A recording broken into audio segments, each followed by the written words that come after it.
Running a creative business can be challenging. So today we're answering 6 of your burning questions on topics like AI and how to go from a logo to a brand. Hi creatives, my name's Malin and my partner Jeremy and I have been running our design studio since 2015. Since then, we've learned a lot about working with clients and running your own business, so I hope that the answers today will help you feel more confident. Question 1 is, how do you set boundaries with your clients? This is a really important question because in order to stay in business, we need to take care of our mental health, we need to have a great working relationship with our clients, and we need to make enough money to stay in business. I think there are a couple different things you can do to set clear boundaries. The first thing to do is to have a really clearly laid out process and to put this forward already in the proposal that you share with your client. This means that you can set really clear timelines and expectations, and everyone in the project knows when they're supposed to do something. This can really help prevent scope creep, which is when a project starts taking on more and more work without you getting paid anything extra. If we have the scope clearly laid out already at the proposal stage, it's a lot easier to point to that and avoid that scope creep happening. If a client is asking for something that wasn't in the original scope, you can point back to your proposal. And here are 3 different scenarios and how I would answer them each. If it is a good suggestion that your client is coming up with, but it's out of scope, I would say, that sounds like a great addition. I can put together a quote and send it to you by tomorrow. If you think it is a good idea, but it will derail the project timeline and it's important to stick to if you have a very set deadline, you could say something like, I think that sounds like a great addition. I suggest we complete the original project first to keep our deadlines, and after the launch we can revisit this project. And lastly, if you think that the suggestion is not a good idea, you could say something like this.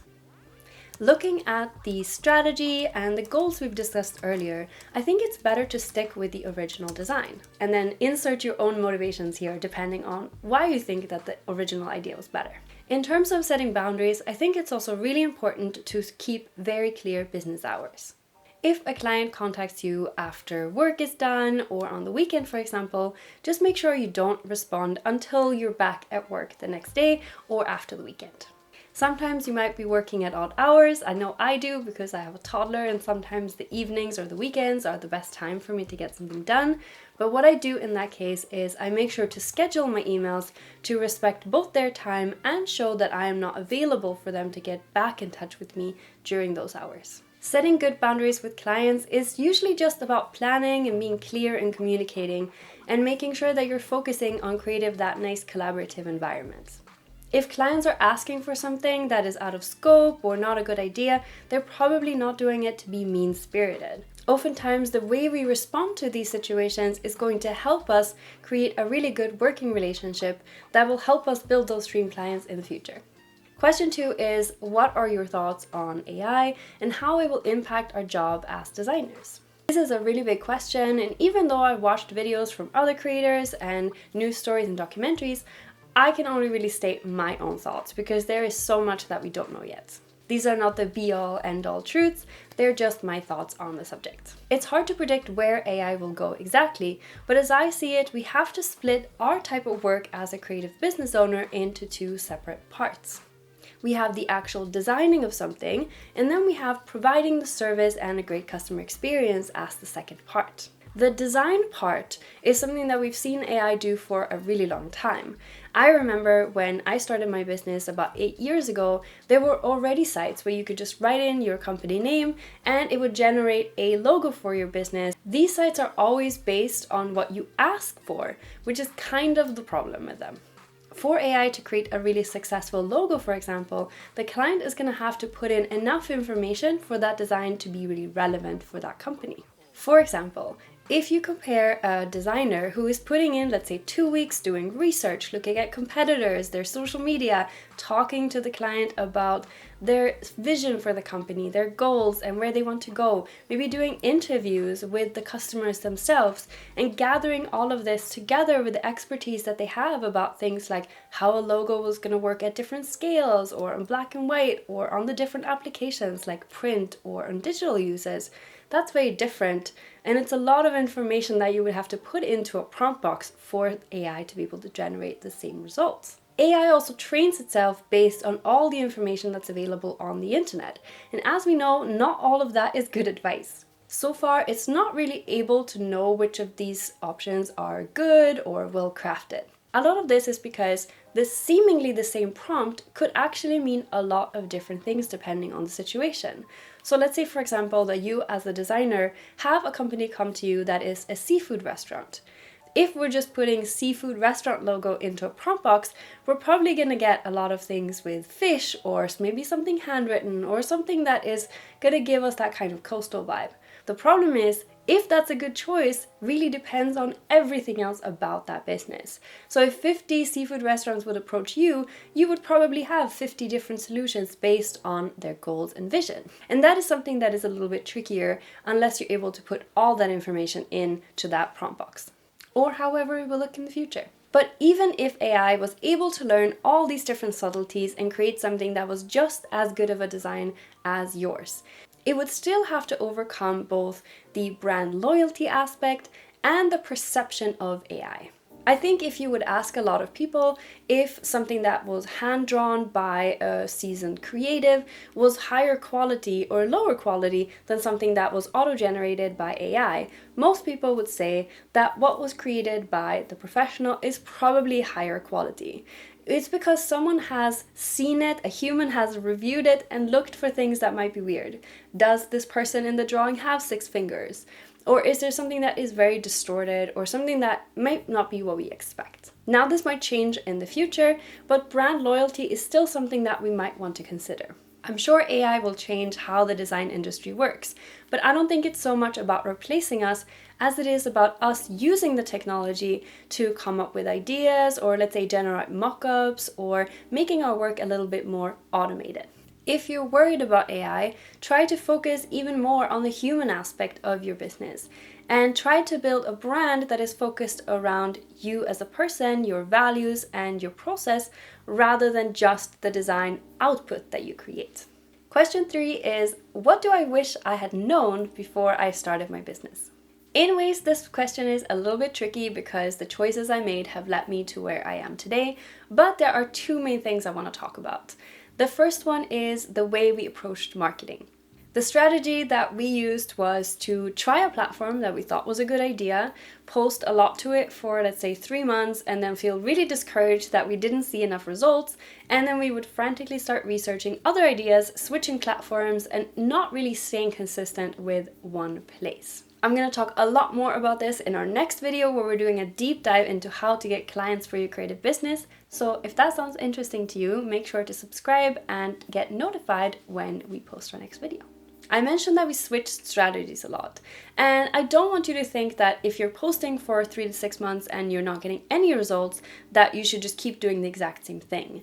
But what I think is important is that we're fine-tuning rather than jumping ship into something else. So let's say that, for example, we're posting to Instagram.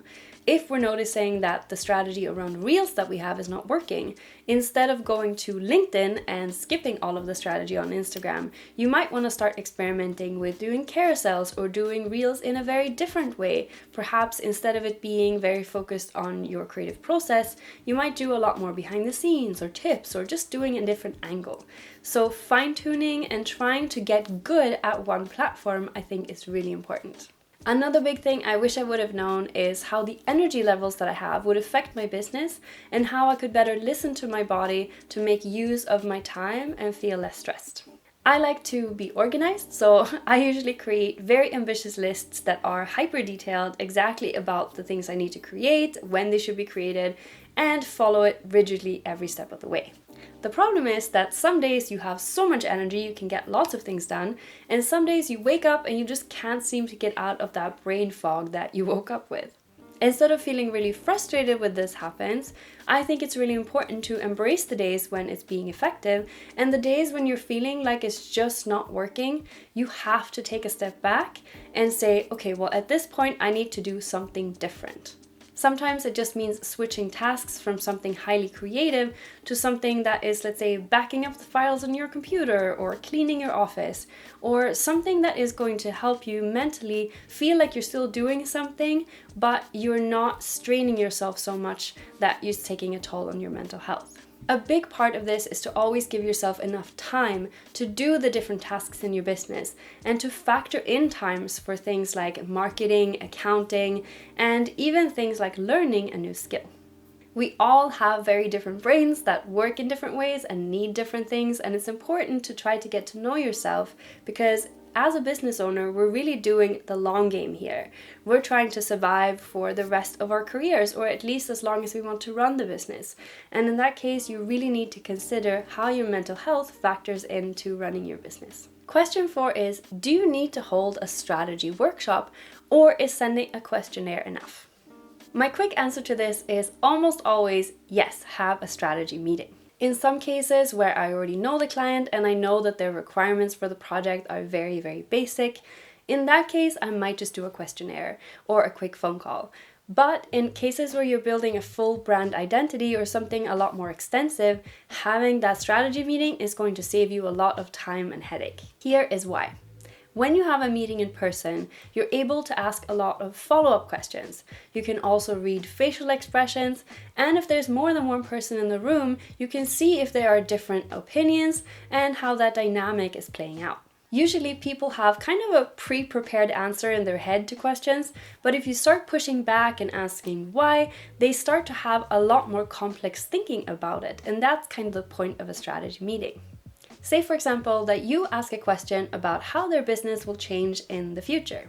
They might answer something like, we want to keep on growing and we want to expand into the teens market as well as the adult market, for example. That could be a great answer, but if you were in a strategy meeting, you could ask follow-up questions like, are you looking to expand into other countries, and what role will digital versus physical stores have for you? And doing all of these different follow-up questions is not only helping your client think more deeply, but it's also showing your value as a creative partner. Of course, in your questionnaire, you could start adding all these sub-questions, but at some point it just becomes quite overwhelming and it's better to just have a meeting in person. Many of the questions might also be hard to know before you hear their answers. So this is why a meeting will give you a lot more value. Lastly, I think having meetings with people instead of questionnaires is one of the key things that is going to help you build relationships that can go on for years with your customers. The reason we have been able to grow our business is because 70+% of our customers come back for at least one more project, and many of them refer someone that they know. So having that really solid relationship where they feel like they can trust you and you're going to be there as a partner rather than someone who is a hired hand is really important for building your business long term. In a way, having a meeting can seem like a lot more work, but you can create a template for the meetings with the different questions that you ask for a certain type of project and then just reuse that. And I just think it saves so much time avoiding confusion and building that great relationship. You can think about it as part of your marketing budget if you like. Question 5 is, how do you translate a mood board into design concepts? The first thing I like to do after a meeting with a client when we review the mood board is to write down the summary of all the things that they really liked and things that they were not so happy to pursue with. This is going to help you build basically a roadmap for what you need to look into. From this, I can then start making notes on what this means for this individual project. So for example, let's say that I presented a mood board and the client overall liked it, but they felt like it lacked personality. Then I obviously need to think about ways to add in more personality. So one way to do that could be to introduce illustrations.